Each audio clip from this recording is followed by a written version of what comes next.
This ain't a good place to be tonight. This is the greatest place that you can be. Here in fellowship and the Lord being in our presence, it's the greatest place to be. This guy that one of his friends had this business and it was doing real well, and he had kind of been the inspiration for the guy to get this all going and up, and he's sort of a little proud of himself too that the guy was doing well with this suggestion that he had in this business, and it was doing great. So the guy actually ended up opening up a larger location and getting a loan through the bank, so forth, getting a bigger place, opening it up. So the guy went to a florist and said, "Hey, I want you to send a nice arrangement of flowers over there. My buddy has opened up this new place, bigger. He's doing great. Just want to send a little something over there to him." So the florist said, "Yeah, that's fine. We can handle that." Well, he stops in later on to visit his friend and sees this arrangement sitting there that says "Rest in Peace."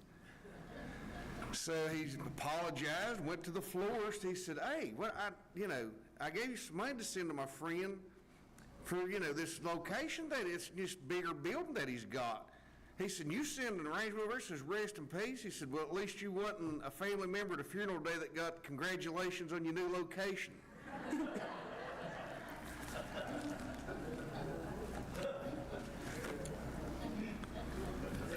You like that one, Dave? It's all right.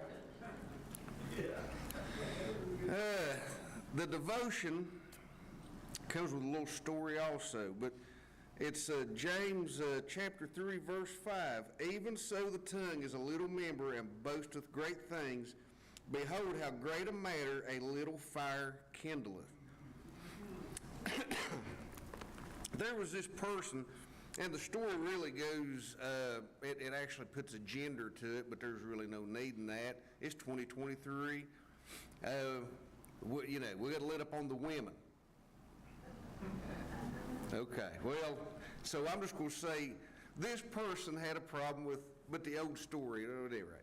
So this person had a problem with gossiping, and in the community, that's what they were known for. And it had gotten so bad over the years that really it was just whoever was there is the person she wasn't talking. I said she, sorry. That person wasn't talking about at the time. So, and it had gotten to the point where she just had no friends. Well, she went to the pastor in the community there and said, "Hey, I've got a problem with gossiping. I really do, and I know that it's bad. What can I do to fix that?" And so it was told to take a feather pillow of goose down and go to every porch of anybody that you gossiped about and put one feather down on the porch. So that happened. Got a pillow, put a goose down feather on all the porches of all the people that this person had gossiped about. She came back and said, "Hey, I did that. I mean, is that going to, I don't really feel any better. I don't know. And still nobody's really talking to me or anything. Go back and pick up all those goose down feathers. Go get them and gather them all back up." So the person was gone for a long time and came back and said, "Well, where's all the goose down feathers at?" I said, "Well, I don't have them. They were gone." And that's the way gossip is that once you put it down, those feathers have blown away in the wind. Never gone. You can't get them back. And we're all guilty of that. I mean, me in particular, I'm telling you, there's often do I sit and regret, and not just gossip, but just things that come out of this mouth that I really shouldn't, out of anger or me being boastful or just a wide array of things that plagues this body, causes me to say stuff that I really shouldn't. And it's generally hurtful stuff, but I'm doing it to make me better, or I think it's going to make them better, or however that works.